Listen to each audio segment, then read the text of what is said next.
ये क्या खता पड़ते रहते हो? कुछ काम क्यों निकल लेते कि बाबूजी के साथ खेत में जाकर? तू क्यों निकल लेती खेत में जाकर बापूजी के साथ काम?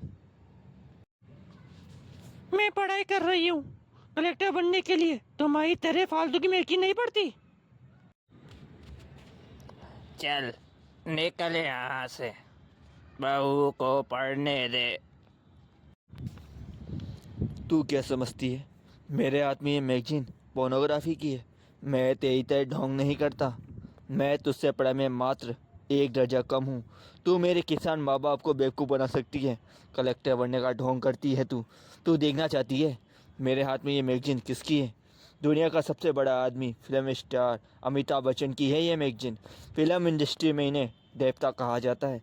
घमंडी औरत, कलेक्टर बनना आसान है, एक्टर बनना आसान नहीं। ये जन्म से होती है और मेरे कण कण में एक्टिंग बसी हुई है। और मैं एक दिन बहुत बड़ा आदमी बन के दिखाऊंगा तुझे। घटिया सोची घटिया औरत, हॉस्टलों में रही है तू, भई पड़ी है तू, विरासत तेरे नसीब में नहीं है। चल निकल यहाँ से, दोबारा मत आना। और ना ही आज के बाद तू मेरा बेटा और ना ही मैं तेरा बाप हूँ। जाते जाते तुझे एक इंसानियत के नाते कह रहा हूँ कि सपने देखना भूल जा और कहीं अपनी ज़िंदगी जी चैन से। तुम्हें क्या, मैं जीऊँ या मरूँ? तुम्हारे दरवाजे पर मरते दम तक कदम नहीं रखूंगा बापू। और हाँ बापू, अपनी चिता में आग लग देने के लिए किसी और बेटे का इंतजाम कर लेना। और अगर बेटे का इंतजाम ना हो सके तो इस घमंडी औरत को अपने अर्थी के साथ जरूर ले जाना बापू। कभी लौट कर नहीं आऊंगा बापू, जाता हूँ। रुक जाओ, कहाँ जा रहे हो?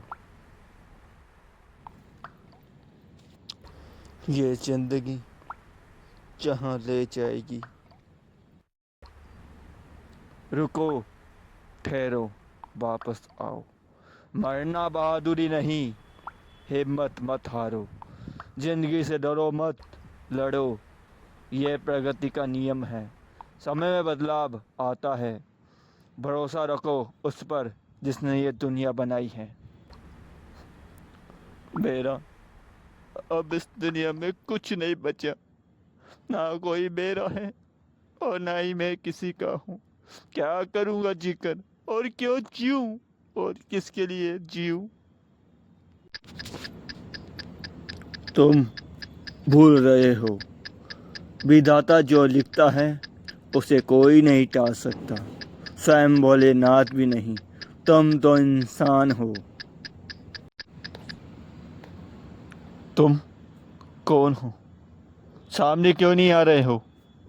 मुझे क्यों बचाना चाहते हो? जब अपनों ने ही घर से निकाल दिया, तुम तो पराए हो। जिन्होंने घर से निकाला वो पराए थे। मैं तुम्हारा अपना हूँ, जो हमेशा तुम्हारे साथ रहता हूँ। मैं हूँ समय। समय का चक्र जब जब घूमा है तो इतिहास बना है। तुम्हें इतिहास रचना है। उठो, तुम्हारे लिए जो बनी है वो भी तुम्हारी तरह तड़प रही है। और उठो पुत्र, निकल जाओ पूर्व की ओर। वहाँ तुम्हें तुम्हारे जीने का मकसद मिल जाएगा।